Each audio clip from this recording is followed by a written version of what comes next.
Welcome back to the Home to Self podcast. I'm your host, Lily Terry, and I'm really excited today to have Rebecca Jo-Rushdy on the show. And Rebecca, you are a KonMari consultant, meaning that you trained through Marie Kondo, which I think is really awesome. And we'll have you unpack that in just a moment. It says here you're also an intuitive business strategist and an HSP, or highly sensitive person mentor. So there's a lot there. I'm really excited to have you on the show today. I think that this conversation around decluttering the mind, the heart, and your physical space is something that I definitely haven't had a guest that is like in this field specifically, but I think it's so interesting how the underlying work is all connected, you know, to really coming home to yourself, to strengthening your intuition, to really just starting to remove limiting beliefs and step into more joy and more authenticity. So tell us a little bit more about what you do. Yeah, absolutely. And thank you so much, Lily. Like when I saw your call out for your podcast guests, Home to Self, I was like, oh my gosh, like I have to reach out. And it really is. This method is all about coming back home to yourself, to your authenticity, just like how you had said. So as a KonMari consultant, I've had the privilege of guiding sensitive souls and creating space and personal energy by decluttering both physical and emotional spaces. So what this looks like, I mean, this method is for everybody, but I have a special place in my heart for HSPs because I am one myself. And I found that this method, it aligns so beautifully with people who have sensitive nervous systems in particular, because a lot of the times what ends up happening is that we don't get to practice owning our voice, being able to say yes and no. Right. And so this is the piece of how to let go in a healthy way that comes in. And it might seem really, you might be thinking like, what does this have to do with decluttering our physical space? But it actually becomes the training ground. So our home actually provides a beautiful training ground for us to be able to align ourselves with what is a full body yes and how to say no without the guilt or shame that's typically attached to it. Right. And whether secular or spiritual teachings, everyone always talks about, oh, you got to let it go. But are we actually taught how to? That's the missing piece. So how do we let go in a healthy way? So this is where Marie Kondo's philosophy comes in, because it's all about letting go with gratitude. Gratitude is what softens the edges. Gratitude is what helps us to release that scarcity mindset. And so the more we practice it, because according to a German study, we have typically about 10,000 items in a household. But I'm sure it's way more for American and British households. But imagine, just from the practice of muscle memory, of being able to just go like, okay, does this spark joy or not? That's Marie Kondo's tagline, right? Like, are you able to say with confidence you want to keep this in your life? Or are we ready to let it go? So imagine doing that on repeat, tens of thousands of times. It's going to change your neural pathways. And so that's why Marie Kondo's book is called The Life-Changing Magic of Tidying Up. Wow. Okay. I'm already so excited for this conversation. Yeah. It's so cool to start to piece together the connections here. Yes. Of like, I didn't even think about that in terms of, how decluttering your space and actually the practice and the muscle memory of really getting honest with yourself about something still sparking joy, and how can I let this go with gratitude to make space for more. There's so many metaphors here to life and how we show up in our everyday lives. And I talk about this so much in the mental space and the emotional space, and it's really interesting to start to tie that up with our physical space that we engage with constantly. It just makes so much sense. Yeah. And on a practical note as well, like our space, regardless of whether you are HSP or not, it will impact your nervous system. So just by seeing clutter, it's going to raise your cortisol levels. So, and if you are an HSP, that's going to impact you more heavily. So then this is where the piece comes in, because a lot of times we talk about all our well-meaning, well-being goals of like, oh, I want to get fit. I want to, start cooking healthy meals, etc. But if you're if if your closet's a mess, you can't even find your workout gear in the morning. You can't even, find the ingredients or have counter space to prep your meals. That's going to become an obstacle, right? So it's like, this is what I love how you said that it's all interconnected. All the pieces are connected to one another. So when we're able to create that stable foundation of having our space support us, then we can flow with life. I love that. So before we get into more of this topic of how it's connected to the mental emotional space, I'm so curious to hear how you got into this work. Yeah. Do you have like what was your story? How did you come across this? So I grew up in a relatively tidy household because my parents both grew up in Japanese cultures. But then I had a severe shopping addiction. So it started from around the age of 8 years old. And I was just deeply, deeply unhappy, like being bullied and not feeling worthy. And now I can piece it back to, oh, it's because I didn't realize that I'm a highly sensitive person. And so what happened after that is, like I go through my 20s, like, severe shopping, right? Like to the point where I don't even remember. I'll get packages where I wouldn't even remember ordering. And then I came across Marie Kondo's book about 11 years ago. And when I read it, I was like, okay, like this makes sense. Like the gratitude was that missing component. So when I started to follow her methodology, and it's really pragmatic as well. So when I started to follow that, then that shifted everything. So it's rather than focusing on what you don't want in your life, the method focuses on what we want to keep in our lives. So that's where the positive psychology piece comes in, right? So because if we always go through life looking at it as it's, glass half empty, nothing's ever going to be enough for us. But if we go in looking at, oh, I have all of the stuff that I love, then that actually will shift the energy. You feel really content. There's that abundance piece as well.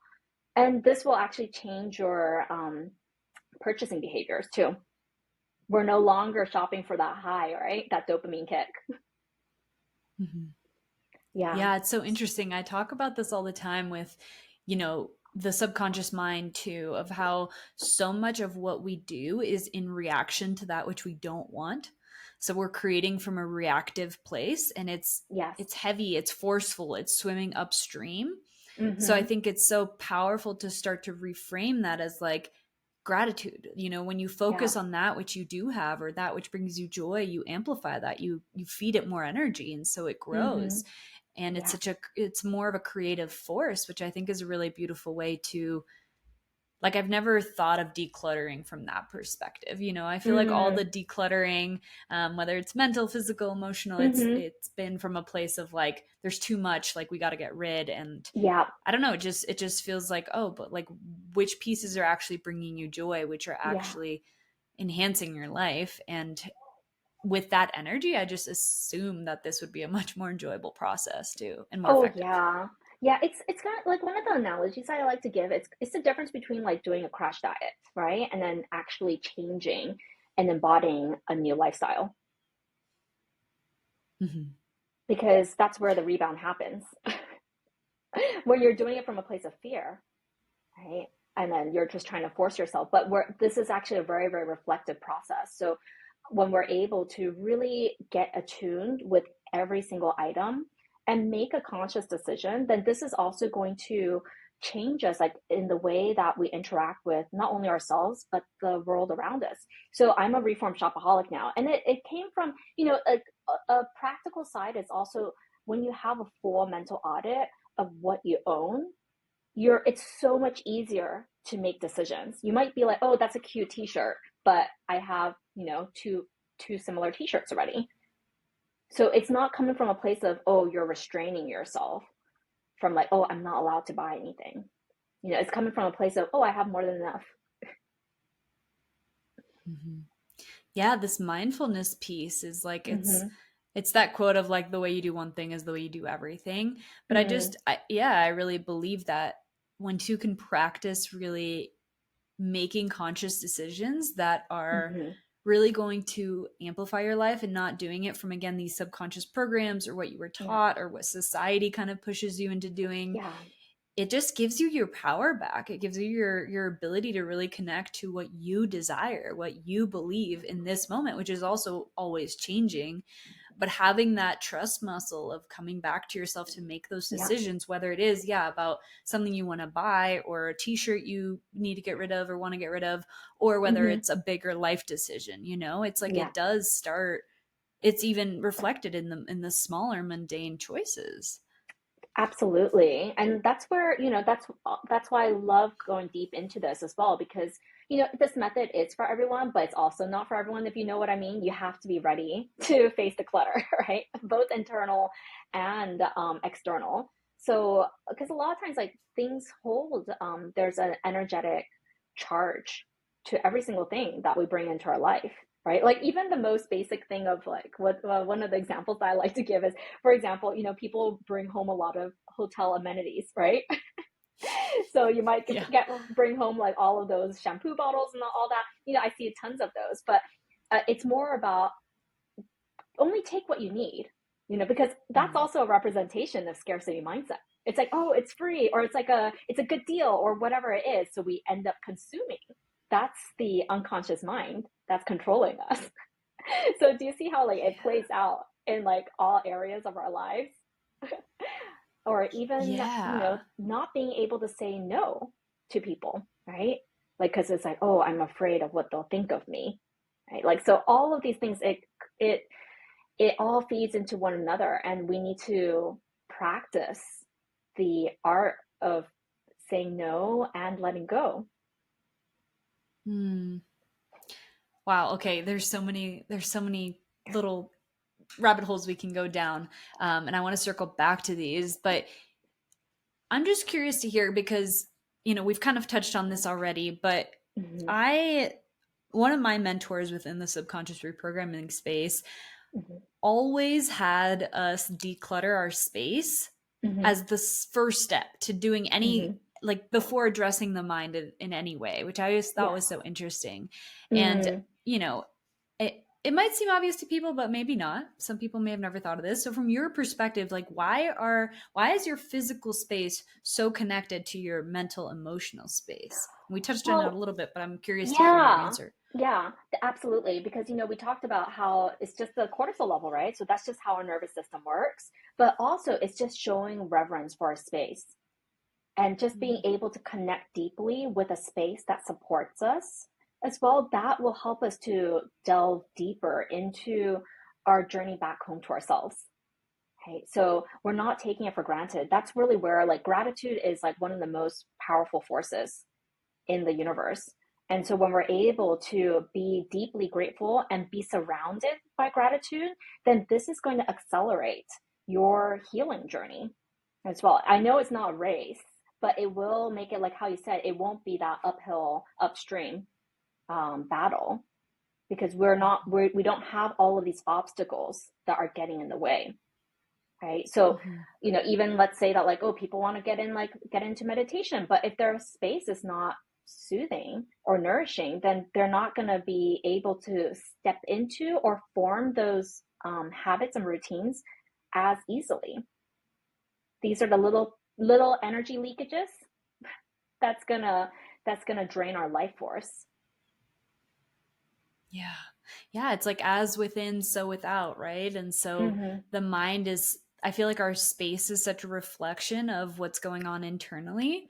And our relationship to it also probably reflects in our relationship to Yeah. ourselves and to our own thoughts Mm-hmm. and our own emotions. It's like if there is so much clutter in your space, I mean, even I consider myself a highly sensitive person as well. Mm-hmm. And it just, you can automatically feel Yeah. Yeah. the tension and the Yes. constriction. And then when we put it off and we try to ignore it and distract ourselves, it's like, well, to what degree are you also doing that with, your thoughts or Mm-hmm. your emotions that want to be felt? And so it's such an interesting correlation. And I feel like it's Absolutely. also a more accessible place for people to start with their Yeah. space because the mind can feel like really daunting to go into. Yeah, and you don't realize like a lot of the times we're holding on to those inherited belief patterns, right? So even the scarcity mindset, a lot of it roots back to our ancestors because they've been through a lot of hardships from war times and famines to, Great Depression, right? Bankruptcies. So for them, like it's understandable why those thought patterns, those belief systems are passed down, but it's up to us to recognize it. And then we can feel it, we can heal it, and then just seal it as well. Like let it, give it that space to be honored. So we're not shoving it back under, the carpet or shoving it into a closet. What we're doing is we're honoring it, right? We're honoring all the emotions, even in our belongings. If you find something that's emotionally charged, maybe it's like a gift from a friend that you no longer talk to, or from an ex, right? Like it's even if the item is beautiful, it's gonna have that negative emotional charge. So rather than trying to, throw it across a room, just chuck it without a second thought, trying to avoid it, we actually have to hold it in our hands to really honor the emotions. And then we have to use the gratitude component to let it go.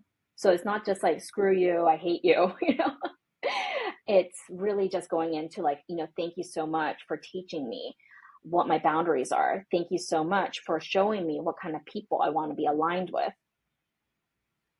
And then that's the healthy release. So, because if we throw things away without a second thought and without that gratitude, we're actually not going to change our behavior. Mm-hmm. Yeah, Mm-hmm. that's so So, powerful. so that's Go with like ahead. people, right? So that's with people. But let's say, on the other hand, let's just say it's like spending patterns. Let's say like fast fashion. So when we're able to reflect on that as well, then it's going to look like, what, like, thank you so much. Like, I realize maybe you've only worn it once or twice and it doesn't keep its shape. So rather than just thinking like, oh, it's disposable clothing, throw it away, then they'll look like, what, like, I don't want to support sweatshop labor. I want to be able to buy quality over quantity. Right. So with these sorts of, this is how we actually reprogram our minds. And that's how I'm a reformed shopaholic now too. So that's where, like, the method works beautifully in like so many different aspects of our lives. Yeah. Yeah, you're really helping people shift their perspective and shift their relationship to these things, which that is the practice in life. It's like instead of just forcing yourself, like I think there's so many people that just try to use willpower to change. And although, Mm-hmm. that can work, it's also like everything unfolds for us, and if we can extract the lesson, extract the gift out of something, or who it helped us become, what it taught us, that Mm-hmm. completely shifts your perspective to it. Yeah. And if we can learn to do that with everything in our lives. I've never thought of doing it with actual physical items, but Mm-hmm. it's such a powerful way to move through that, to create space. And with that, something I want to ask you, because this is something you touch on a lot in your work, is how Mm-hmm. doing so, decluttering, whether it's your physical space or emotional or Mm-hmm. mental, creates more space for joy, right? And Yes. so talk to us a little bit about that. So I think, when we're able to let go of the fear that often holds us back, right? Because, scarcity is a fear energy, or, concerns about what other people will think of us, etc. Then we actually create that space for authentic joy. And this is where that peace comes in, because when we're able to say yes with confidence to the things, the people, the vibrations that we want to be surrounded by, you'll naturally just attract it as well. And we'll be able to, you're able to use your inner wisdom to be able to detect. You're like, oh, that's nice, but it's not for me, right? So then the obligations, like all of these sorts of things, will start to just melt away. Things that, oftentimes we don't realize how much we have been tolerating, right? Because we have to. It's the obligations. And, as women, we carry a lot on our shoulders as well. So it's actually it's actually quite a phenomenon of like the extreme KonMari side effects, where people will quit jobs, split up with partners. And in our case, we actually decided to let go of the city that we lived in. And we took the girls, we took my little family around the world on a 1 year sabbatical. So without going through this practice of being able to let go of fear, the things that often hold us back, we wouldn't have had this opportunity to just dive in, even with uncertainty, like just going for it, right? Mm-hmm. Yeah, it's really removing what's in the way of your authentic joy that's already always been there. It's like so much Mm-hmm. of this work Yeah. in the healing space, the emotional healing, like all these different aspects of self-development, it really is, from my understanding, it's like removing what is not you, removing what is Yes. in the way, or maybe old baggage or old belief systems, so Mm-hmm. that authenticity can shine through the true you. And also, Yeah. at you know your actual nature, I believe, is love. It's joy. It's the ability Yes. to just be and express and stay connected to the world around you. And so that makes so much sense. It's like we're physically and emotionally, mentally getting rid of the things that were suffocating your Mm-hmm. joy, that were like a kink Yeah. in the hose. And then it's Yeah. like, oh, suddenly you're like, whoa, I have not only have I cleared the channel to actually Mm-hmm. be able to, you know, be creative again and see myself through a clear lens, but now also the ideas that spark, the intuitive nudges that come through are so Mm-hmm. much more clear. And from Yeah. there, I can imagine, yeah, people make some seemingly big changes, but maybe they've always been nudged that way. It's just been too loud and clouded to Yeah. hear that. For sure, because it's everything that we have been programmed with, right? Like whether it's through our culture or through media, whatever it might be. And then that's where your voice just gets diminished. And especially for, this is also why I focus a lot of my work now on the sensitive community, because more often than not, we feel like we have to suppress our voices just to keep peace, right? Like don't want to rock the boat. And so typically around the age of 7 or 8 years old is when we start to develop people pleasing tendencies. And I'm sure much earlier on if you are an HSP. So what happens is that other people's opinions matter more than yours. And then that's a dangerous road to go down. So it's all about, like what you were saying, it's all about, it's always been innate inside of us. And we just need to be able to sift through all that clutter to get back to who we truly are. Mm-hmm.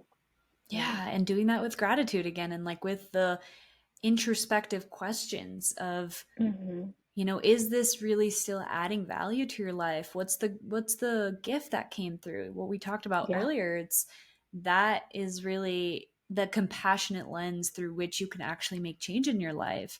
And it sounds like this is not a one and done. Not what I like about this process, or what it sounds like is like you're not just hiring someone to come do it for you Mm-hmm. and then you're going to go Mm-hmm. right back to the same habits as before. Like you're Yeah. actually taking them through the process so they can learn these skills for themselves, not only with decluttering their space, but everywhere in their lives. Yeah. Yeah. What have you felt like the value of that is to actually implement this as a lifestyle change? Yeah, and I love this question as well, because this is also why I don't do traditional organizing. So traditional organizing, typically it's like what you mentioned, right? What you described. Someone comes to your house, you're like, okay, peace out, see you in a couple hours, you come home, but that's surface level tidying. It's a great business model because that means that you're going to be asking them to come back on a regular basis. But what I love is seeing people able to embrace and embody this transformation, right? And so that's where the change happens, and I love getting these like updates from past clients, who I'm still good friends with. They'll be like, oh, check out what I let go and stuff. Because when you set the foundation and we call it a tidying festival. So there's a lot of positive psychology infused in it. So most of the time people look at decluttering as like, oh, I have to declutter. But it's like, no, it's a tidying festival. It's something to look forward to. And then when we set that foundation, then it becomes so much easier to manage. The maintenance is called joy checking because we're constantly evolving and changing and shimmering as human beings.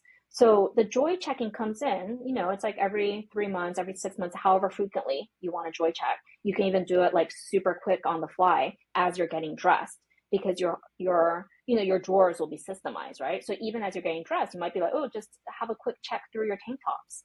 Then you may be like, okay, I'm ready to let this go.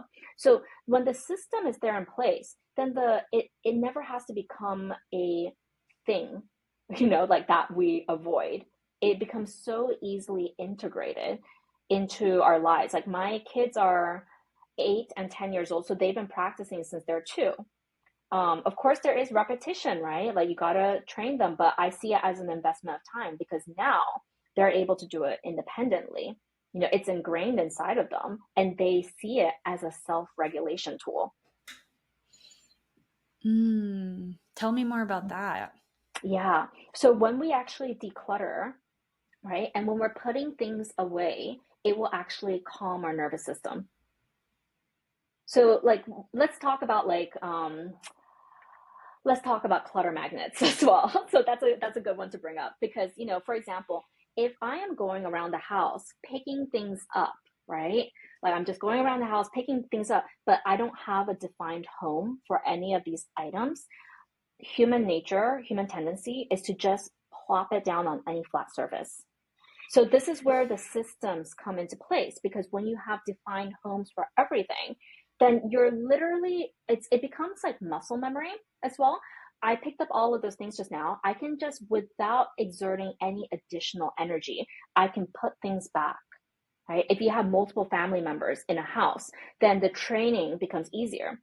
If there's no systems, then, what it does is actually creates conflict because you feel resentful that people are not picking up after themselves, right? You feel like, oh, I'm doing all of the work, etc. But actually, the truth is, you have to reflect: are there systems in place? Because if there is, you can be like, okay, can you put this back to where it belongs?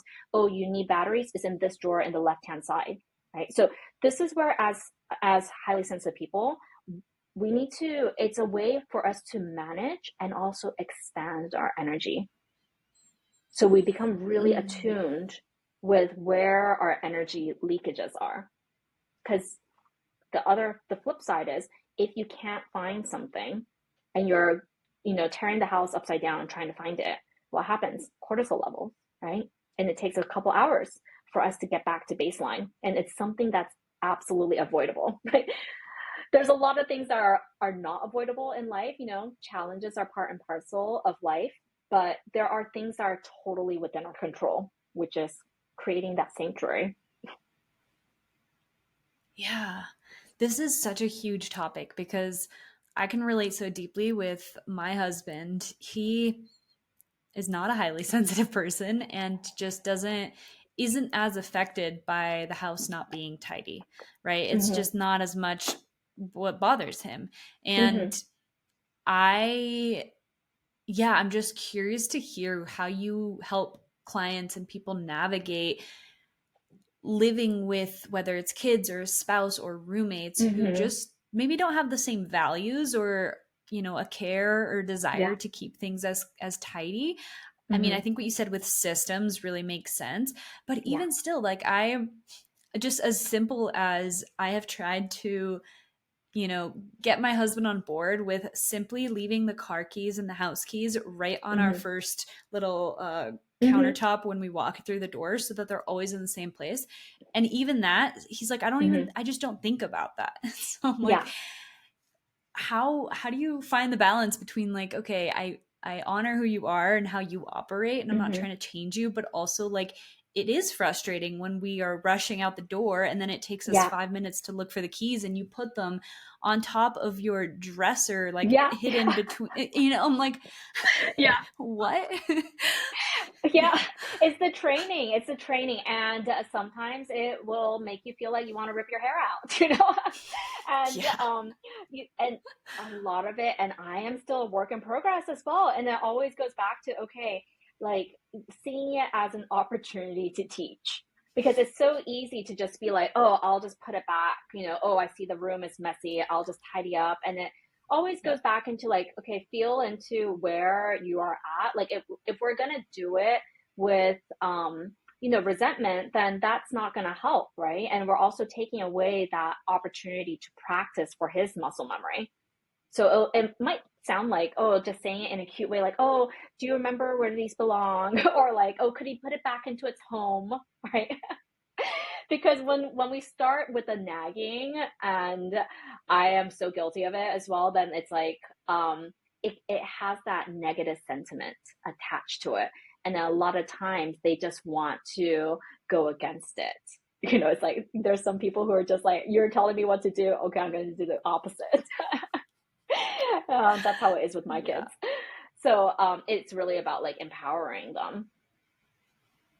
Hmm. Yeah. And then Yeah. just being That, able to like when he does do it with the positive reinforcements as well. It's just being like, oh honey, like wasn't it so quick to get out of the house because, you were able to grab the keys from here? yeah. No, it's so true. And I feel like also after some time, they will pick up on how much easier their lives are through Yes. these systems in place, And so, yeah, I think at the end of the day, it really comes down to how you're approaching this, how you're navigating it, the underlying energy, because I've totally noticed, when I do come at it with resentment or Yeah. just like a passive aggressive energy, like Mm-hmm, that mm-hmm. does just not help the situation. And Yeah. again, it's so interesting to start to think about like where these habits come from, because Yeah. I totally am recognizing how my mom's tendencies are. I've picked up some of those. And if I'm not conscious about it, like, Mm-hmm. if she used to ask us to do something, and if in the moment we didn't want to do it and we told her we would in a little bit, Mm-hmm, then she mm-hmm, would do mm-hmm. it. And she would do it with this Yes. like resentful energy. And it's Yes. like, Mom, you can't wait 5 minutes for me to do it. Yeah.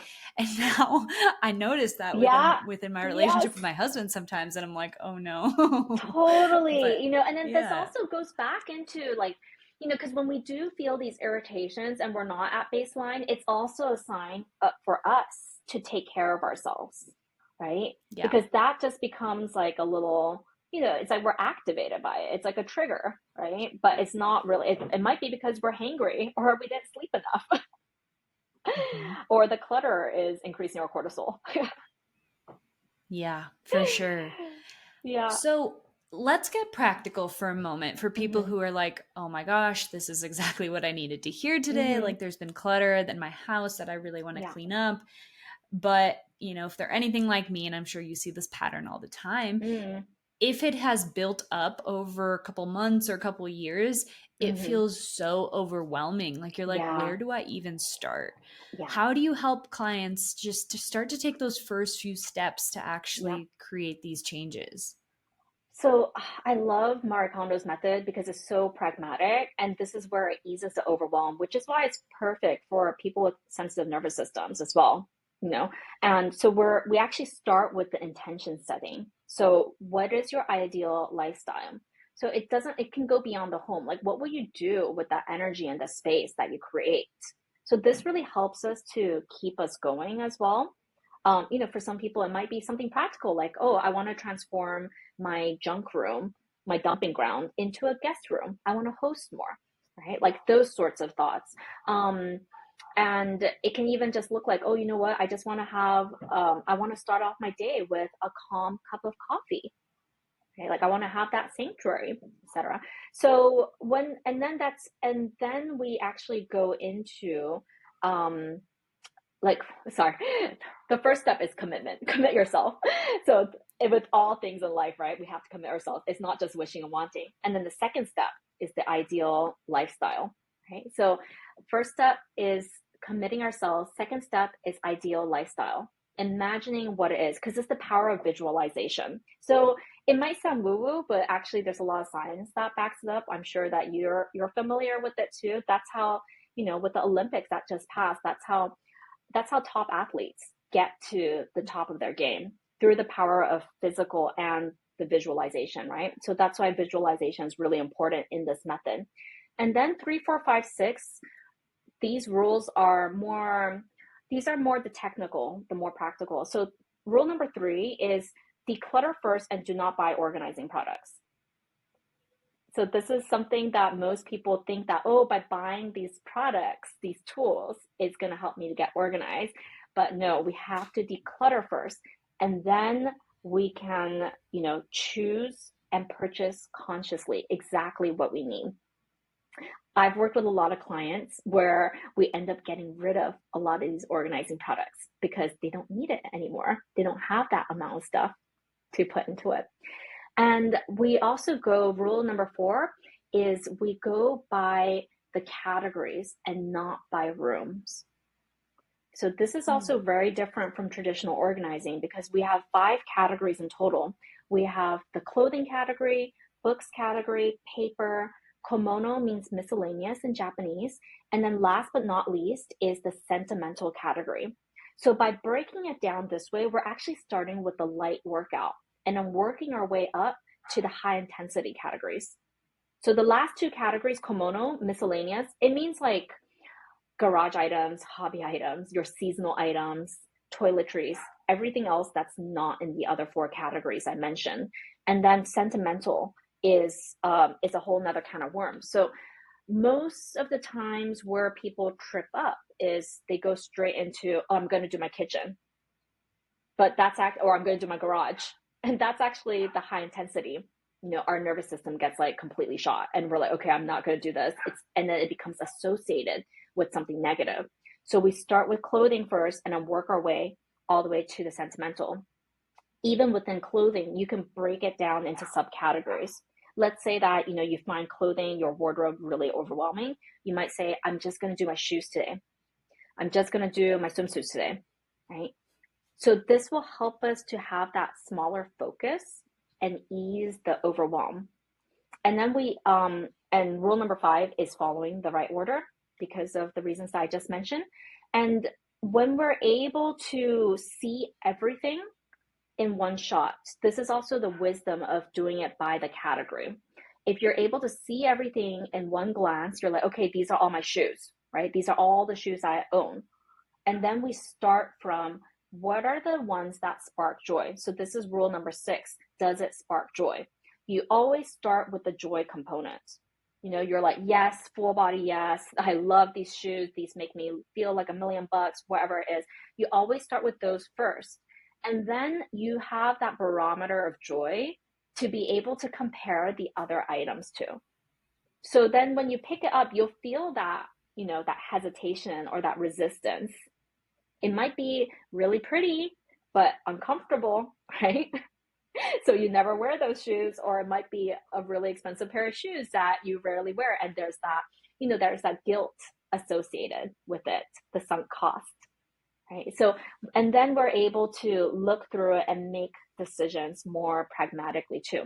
And the first component of choosing joy, that's what sets us up for success because you'll be able to see, you're like, oh, I have all of these shoes.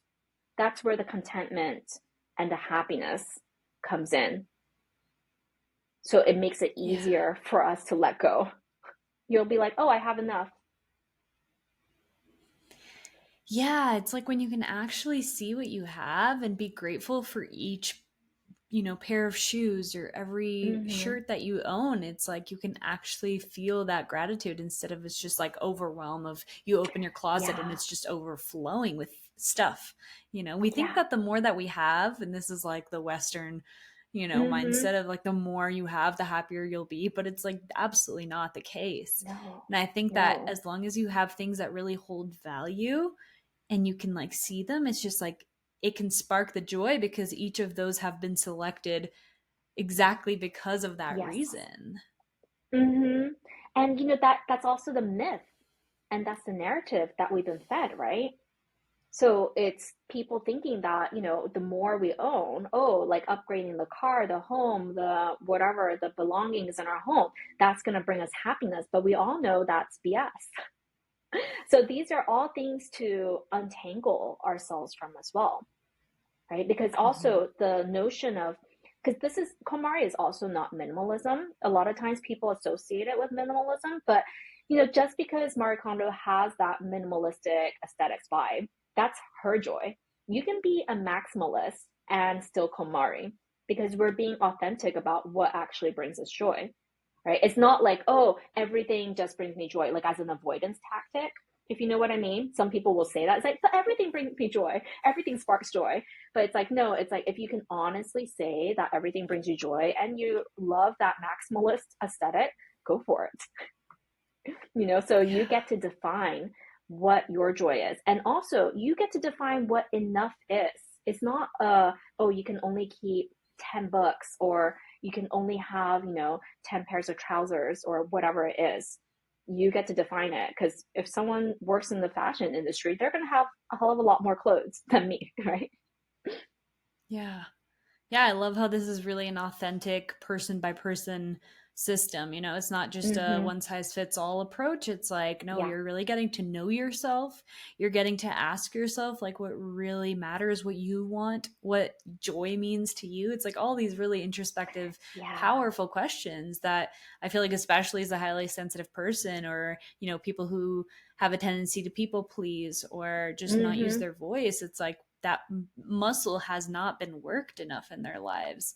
And so Yes. just powerful, powerful. Yeah, and I think it's also the fact that when we're able to practice it, we embrace change so without resistance.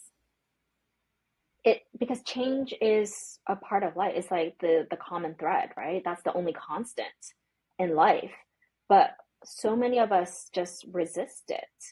So when we're able to embrace it, so like, let's say for example with like clothing, right? Like, and this is also why I love starting with clothing, because it means your skin is your largest organ, so only you yourself can decide what you want to put on your body. So as HSPs, I find this to be a really powerful exercise. Even when I do this with, like, regardless of like private clients or children, it's always about holding space for the other person. I'm not going to influence your decision, right? Like, even if my kid wants to keep something with a hole on it or a stain on it, if they can authentically say that it sparks joy for them, I'm like, fine, keep it. Next time we joy check, maybe they'll be over it, right? So when we hold space, then that's where we feel safe, and then we're able to get in touch with our inner voice, like what we truly desire, right? And it's okay if you're not ready to let go of something. Like, I'm not here to force it. It's all about being able to cultivate that confidence in letting go. So then that's where the letting go, when we practice it this way, when it's not done through force, then it just becomes easier to let go of like the bigger things in life, right? Like, that's where the extreme KonMari side effects I talked to you about, like quitting jobs or splitting up with partners, etc. It becomes, it comes from a place of courage. Mm-hmm. Yeah. Yeah, and trusting yourself, right? Mm-hmm. Yeah. Trusting what is bringing you joy and what's not. You start to Yeah. it's just, again, it's like a way of thinking, a way of relating to your space in your life. It's like, once you practice it, and it, you do these joy checks in your home every Yeah. so often, it's like you Mm-hmm. probably start to do that with your life, and you're like, oh, Oh interesting, yeah. like that's no longer bringing me joy, this relationship might not be. And so Mm-hmm. I could see how that, just like the ripple effects of that, because it's, again, it's like you are creating your experience of life based on how you relate, and your perspective and your thoughts. And so the more connected you are to yourself and your Mm. intuition and your joy, it's like it's going to start reflecting in your outer environment as well. 100%. And I especially love doing this with children as well. And I always say this to parents, right? Like, when we hold space for them, it might seem like a really basic way of holding space for somebody, but when we hold space for them, like, let their voice be heard rather than trying to project what our ideals onto them, then that means that kids, as they get older, they're going to feel safe to talk to you about the bigger issues in life too. And not, they won't have this thought of like, oh, mom's going to judge me, she's not going to approve. And then that's where we start to hold things in, right? Because it's the seeking approval. Yeah. So Mm-hmm. it's a really, really beautiful method. And I find that, even between couples as well, I've worked with couples, and it's really cute because, when you're on this shared journey and shared mission, then it really does create space for so much growth, and authentic conversations between in relationships. Yeah, I could see that. I could see Mm-hmm. that. How just like Yeah. using the things that, have value to different people, different value to different people. It's like sparking conversation and authentic, expression of like, what does this instill in me? Why do I care about this? Why do I want to let this go? Who have I become? Like all these questions that we just don't really touch on as much on like a daily basis. And I think it's Yeah. so powerful, like the evolution piece that you spoke about earlier. And even in relationships, this is huge too, because if you're not growing and evolving, the relationship becomes stagnant. And, how often do you think, because something I've noticed in my home is like over the past few years have changed so quickly. Like there's it's been just like rapid growth and transformation. And I have Mm-hmm. noticed that my space hasn't fully evolved with me. Mm-hmm. Mm-hmm. And I'm curious to hear more about, yeah, your perspective on that and how we can continue to evolve our space with us. Oh yeah, and I love it because it's like, so if you follow the method, right? Just going through, because even clothing, you might be like, oh, that's a past version of myself. And it doesn't have to, I think a lot of times because we fear the letting go, we end up just keeping it. It's like, but we can just honor. That's where the gratitude piece comes in. It's like, oh, that was who I was then, but this is who I am now. And so each piece that you're holding, you can ask yourself, does it represent who I am now and who I am becoming? Hmm. And then you can see, does it support or not? And then for some things, you're just like, oh, I'm not sure. And that's okay, right? Because that happens, that absolutely happens. But we have to also keep it with confidence. So we're making sure that we're not keeping things out of fear. It's like, okay, I'm emotionally not ready to deal with this right now, and I'm gonna honor myself, but I'll joy check it in a couple months' time, right? And just see how you feel. So it's always that internal check-in with yourself. So I had a client, so I'll tell you the funniest thing is like the hardest thing to let go. Do you have any ideas? Of what is the hardest clothing item to let go? The ones that you maybe really liked in the past, or I don't know. I'm curious. So t-shirts Oh, are you one of mean the like, hardest okay, things. Yeah. interesting.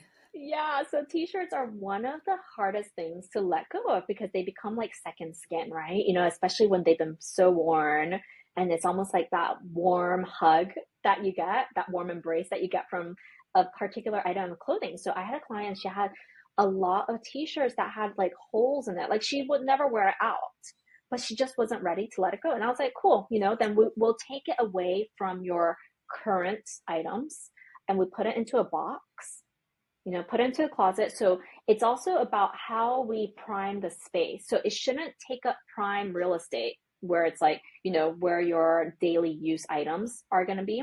So we put it high up.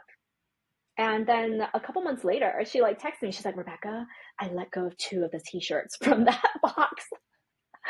And that's what brings me so much joy because it's coming from a place of confidence. It's like, okay, I'm ready. I am ready to let it go, right? And that's that's where the growth happens because we're actually feeling into and honoring who we are and our timeline. There's no forcing. Mm-hmm. So this is why I love the method so much too, because it's on a practical note. Like if those t-shirts were bunched up with all of her daily wear items, that's actually an energy zapper because you're fumbling through your t-shirts and then you're just like, oh wait, like, oh, I can't wear that. That's too small for me. That has a hole in it. So this creates the decision fatigue too. But if you can see everything laid out in your drawer, like have you seen we call it the file folding. So file folding is like when we actually, rather than stacking it from top to bottom, we actually do it this way. So all the Mm. clothing are this way. So So you when can you open actually up a drawer, see. you can see everything.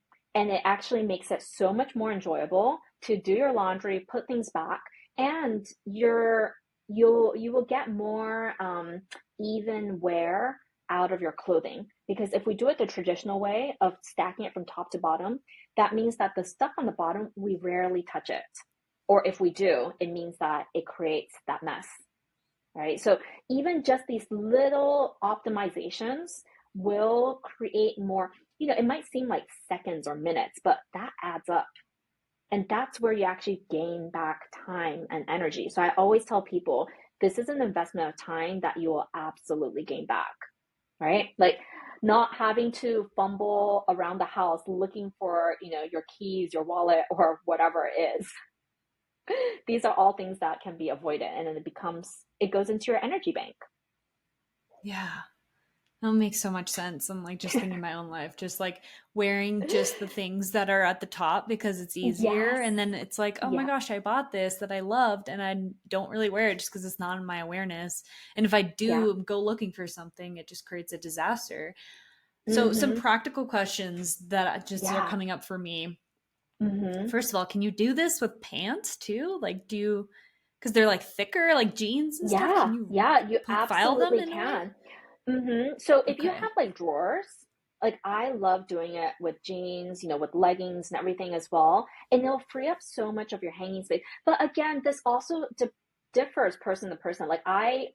We obviously advocate for folding, but for some people, they're just like, they literally just love having everything hung up, and that's okay. It's like, it's these are they're not hard and fast rules. You at the end of Mm-hmm. the day, you have to allow it to fit into your lifestyle and your preferences as well. Some people like to do it in rainbow order, right? Some people like to hang things up according to the occasion, and that's totally fine. Like, do what sparks joy for you.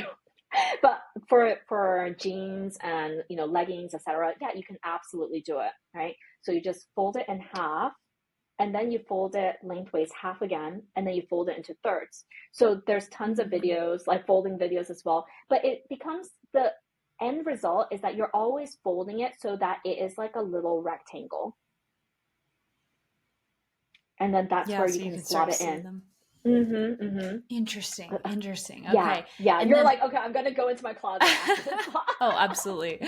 Absolutely. I'm so inspired. It's funny that this conversation is happening when it is because this has we've lived in an apartment for the past few years and it's been the kind of Mm-hmm, thing where like every year as our lease comes up we're like, "Oh, we're going to move this year." And then we decide we're not going to. And so mm-hmm. it's been interesting as like I've noticed myself not wanting to invest the time, especially also Mm, because it's built up in certain areas because I'm like, oh, mm-hmm. this isn't it. Like we're moving out in a year or Yeah, something. But I also recognize how that's not a belief that actually it's like life's happening now, like yeah.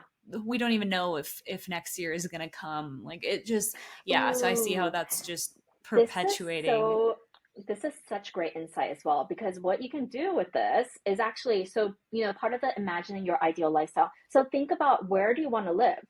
What kind of space do you want to live in? What kind of community, right? And then that will help us to carry us forward, right? It's all it's a bit of like the power of manifestation as well, right? You're like aligning yourself. And then actually, because I've moved around a lot in my life too, I always say to people, just start joy checking, just start decluttering, because by the time you are ready to move, it will be effortless. Like, yes, it will be stressful, but it will be effortless.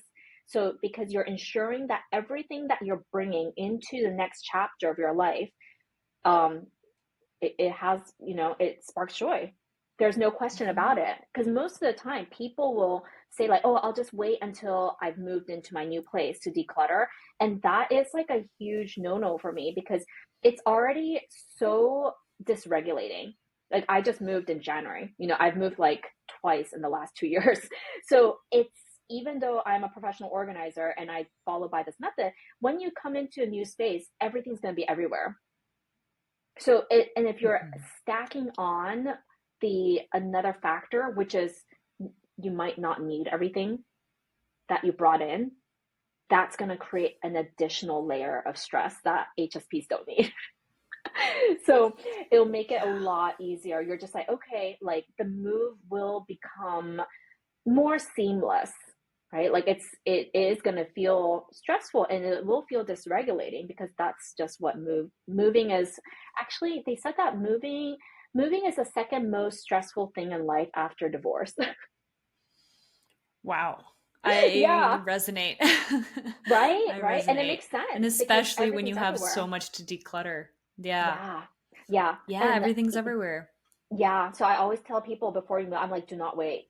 Just start joy checking and you can start like and you can start packing things up. So by the time you do need to move, you're just like, okay, it's kind of like you're just living out of a suitcase. You have your core essentials. Everything else Mhm. can just be, slotted right into where they belong because they're also categorized, right? Mhm. Oh my gosh, yeah, I'm so guilty of this. I've literally just been putting it off till I move. And it's part of like moving is so stressful, but at the same time, the decluttering that comes with it is really feels really satisfying. And so, yeah, it's just interesting. But I Mm-hmm. wonder like when what would you suggest for starting like the process from the beginning in terms of, I mean, like from the outside my place is Mm-hmm. pretty clean. I do like things really clean. It's just Yeah. the storage room, the closets, the spaces that have gotten like, oh, just shove it in Yeah. there so you don't see it kind of thing. Yeah. Where like do you tell clients to do like as much in a day as they feel comfortable with, or is it like start Mm-hmm. with one area, or just your clothes one day and then wait a few days? Like how do you space that out in order to make it not so overwhelming? Okay, so this also goes back to your emotional readiness. So that's where like I have to tune into people's emotional Yeah. readiness and where their threshold is. I've had people who can go like easily five hours in one go because they're just like, oh, feel so charged up from it. But I also know people where they're not quite ready for it, right? Then in those instances, then because I have to also select people. I want to work with people that are ready for it because otherwise it doesn't make my job fun. I almost compare it to like being a personal trainer, like a fitness trainer. Like you can have the best personal trainer, but if you're not going to do those reps, we can't make you fit, right? So that's where like the energetic fit has to be aligned. But Hmm. yeah, so and that's where having if you hire someone professionally, they're going to make you work harder as well, right? That's why we get personal trainers because you're like, because I have a love hate relationship with exercising. I need to go to a class. I need to get into the studio. Otherwise, I know I'm not going to work as hard. So this is where it's like you can also feed into. There's many ways up a mountain. So some people they might watch Marie Kondo's shows on Netflix. I read her book 11 years ago, and that's what kickstarted my journey. There's tons of people who have like written blogs and done YouTubes on it as well. Or you might be like, okay, I need someone one on one, right? So it's really about feeling into what works best for you, how you work best. Yeah. That So makes going sense. back to like I don't work out solo because I struggle with it. I have to be in a class. Yeah. Yeah. So No, it's that makes so much sense. Yeah. yeah. So this is where like, I would say um and also just giving yourself it's always that mindful check-in to like check in with yourself to see where you're at because if you're starting to feel like tired and grumpy, then it might be like, oh, I need to take a water break, right? Or like giving yourself permission to rest. That's a Hmm. huge one too. so Hmm. I, so make sure that you're fed and watered before you start. Like not Yeah. too much to the point where you're in a food coma, but like you need to have some energy, right? Yeah. Yeah. Take care of yourself, Yes. like take care of the Yeah. basic needs first always before you go into anything deeper. But okay, amazing. This has been such an awesome conversation. Yeah. I have some rapid fire questions for you before we wrap Okay. this up. Mm-hmm. Um, they're just fun questions that I like to ask everyone at the end. So, Mm-hmm. first one is, what's one of the most important lessons that you've learned along your journey? It can be about anything. Oh, letting go of limiting beliefs. Yeah. Hmm. Mm-hmm. Yep. I I let go of my agree. fear of public speaking. So this method can be applied Amazing. to everything. Yeah. So this is why letting Yeah. go is part of every aspect of our lives. Otherwise, I wouldn't be here talking Literally. to you right now. Amazing. Yeah. I mean, letting go is at the foundation of everything. It's just like Yes. let go of what society told you you need to do, who you need to Yeah. be, what you need to hold on Yes. to, what you can and can't do, and then find Mm-hmm. your own path, right? Yes. Yes. Amazing. Yes. I love that. Okay. Top three health and wellness practices that you do regularly. Ooh, okay. Meditation, exercise, and diet and decluttering. So my oh, you know what? I'll give you an extra one. So it's something that my husband had coined. So Yeah. he has an acronym. It's remember to take your meds. Meditation, exercise, diet slash declutter. I added in a declutter and sleep. Beautiful. So when you have Meds. these four pillars, meds, yeah, remember to take your meds, right? So when you That's the have real these four medicine. pillars, exactly, then such a quick and easy way to check in. You're like, okay, I'm feeling a bit wobbly right now. Okay, have I taken my meds? What can I lean? Huge. I love that. Yeah, yeah. That's awesome. We love a good acronym around here. Mm-hmm. Okay, what is a book that you'd recommend for people who maybe want to learn more about this? Get their, yeah, just learn more about this topic. Oh. Okay, so obviously Marie Kondo's book, right? It's called The Life-Changing Magic of Tidying Up. Another book I would say is really transformative is The Choice by Dr. Edith Eger. She's one of the last remaining Holocaust survivors. So that Wow. book was also profound. I highly recommend it to everyone because, it's just that reminder that we always have a choice. Mm, And I think that feeds in really beautifully with the letting go practice because we always have a choice on how we want to reframe and how we want to let go so that it's not stuck inside of us. yeah. Yeah, it gives you the power back to realize that you can choose. You can choose differently if it's Yeah. not working for you anymore. Oh, yeah. Yeah. Because I lived with like victim mindset, that victimhood mindset for so long. And it is that Yeah. continual practice of letting go, going back to love, going back to who you truly are and the core. And then it just creates that space. Like we're no longer carrying the weight. And a lot of times we don't realize how much weight we have been carrying. And it's like Mm-hmm. give yourself permission to put it down. Yeah. That's what Mm-hmm. I always hear from clients, the feeling, before we start the subconscious work is they feel heavy. Most Mm-hmm. common. They feel heavy and afterwards the first thing they'll say when I ask them how they're feeling after we've let go of some beliefs or just done some of this deeper work is I feel so light. Mm-hmm. And it's like, yeah, Mm-hmm. energetically, like beliefs are heavy, carrying around, or Yeah. like cluttered space is it's baggage. It's like you're carrying a Yeah. backpack with all this stuff that you don't need to be carrying anymore as long as you're willing to put it down. Yeah, yeah. There's a really beautiful visual that goes with it too. Like oftentimes we don't realize that holding on is doing more damage than letting go. So it's of a person holding a rope like so tightly to the point where it's like, it's like cutting off the circulation. And then when you let go, then that's where the release happens. Mm, Yeah. I love that. Yeah, blood Mm-hmm. can flow again. Authenticity Mm-hmm. can flow. Creativity can Yeah. flow. Mm-hmm. Beautiful. My last Yeah, question for you yeah. is Mm-hmm. you want to say one more thing? No, I just wanted to mention that like I love how your mentor like uses the decluttering as the foundation. So Oh, yeah.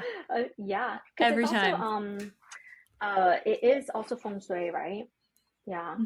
So with feng shui practices too. So that's also something I want to just add in about like Yeah, when go you ahead. choose to declutter something, make sure that you get it out of the house because otherwise that will become stagnant energy inside of your house. Mm, Yeah. And I see this a hmm. lot. Like it's actually a lot more common than we think. Like people will say like, "Oh, I'm gonna get rid of it," but then that bag just remains. So setting that intention, getting it out, and then really feeling into like, "Oh, how good does that feel to get it out?" Like it's Mm, almost like you have that. It almost becomes like a ritual. It's not just like letting go of the emotion, which we can't really see, but it's like you're letting go of something physical too. That's so funny you say that. I literally have a box of books. I like decluttered my bookshelf not the other day. Yeah, This was probably like weeks ago. And I just yeah. have a box of books that I've been meaning to donate and I just haven't yet. So I'm like, okay, universe, I I hear know, you. I know where you're going after this, Lily. Yeah, I'm doing it. I'm inspired. No, this Oh, this I love it. conversation I has been love it so amazing. much. Oh, I'm so happy. And So you have one more question, right? yes. So the podcast, as you know, is called Home to Self, which Yeah. has so many beautiful meanings. And my question to you is, what does coming home to yourself mean to you? Coming home to myself means finding the peace within. Mhm. Beautiful. Yep, I agree. It's like what I've redefined success too as just like inner peace, really. Yeah. To me, Yeah. it's like the most successful person is the person who is at peace despite their circumstances. And so Yeah. when you're at You know, peace peaceful within, like, profits, right? You know, as well. It doesn't have to mhm, be, we don't have to feed into that hustle culture narrative. yeah, And it's a you got to noisy, define that. cluttered world out there, right? Ooh, that it is. That it Yeah. is.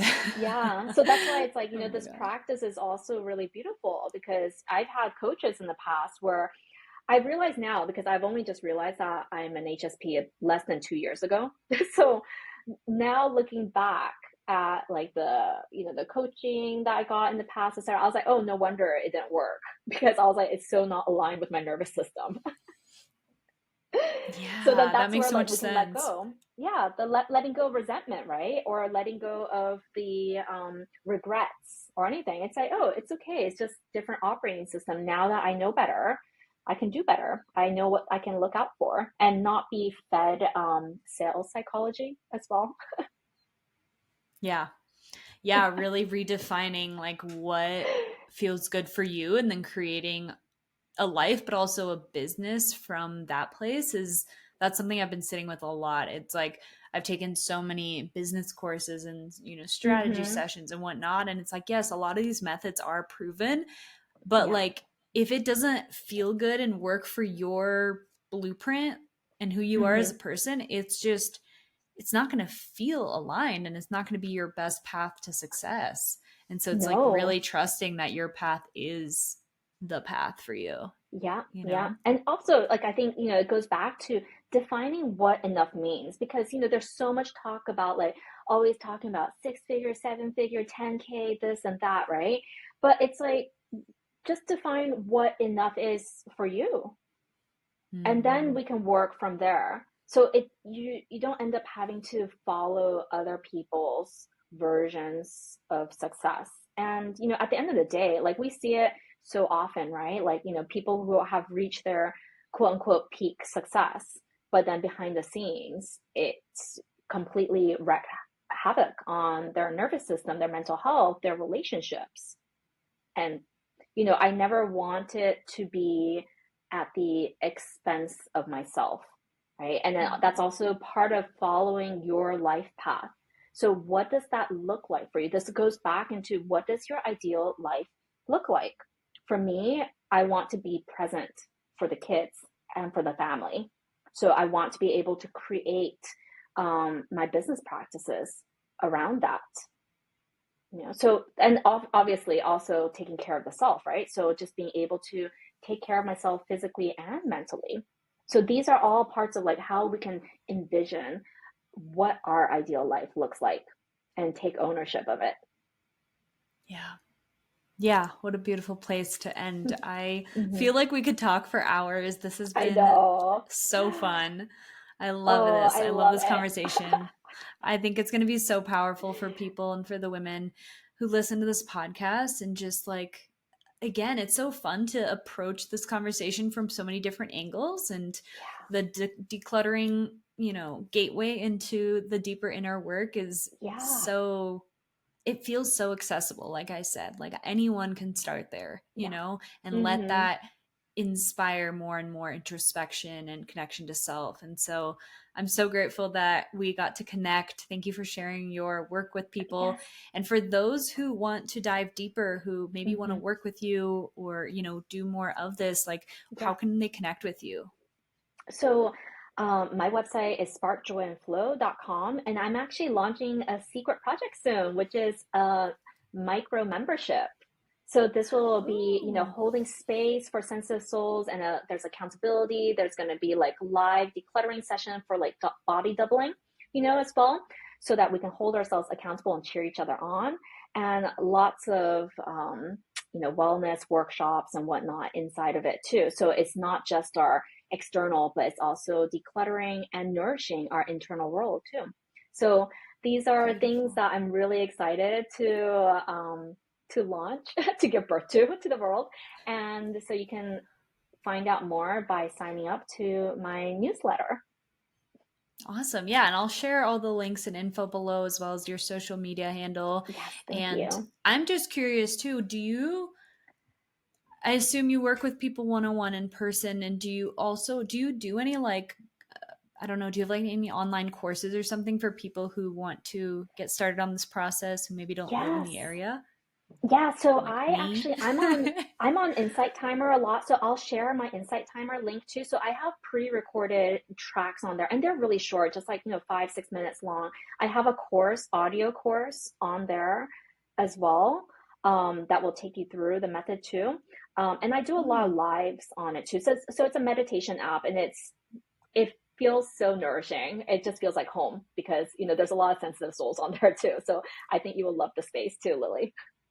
amazing. That's exciting. Okay, so there's a lot of different options to get connected with Yeah. you and follow this work. Definitely. Hmm. I love it. I know I'm hooked, and I'm sure other people will be inspired as well. So thank you so much for coming onto the Home to Self podcast. I'm so grateful that we met, Rebecca, and I'm excited to Thank follow you along so on your much, journey. Lily. Yes, and remember to also take your before and after photo. That will give you an extra Ooh. dopamine kick.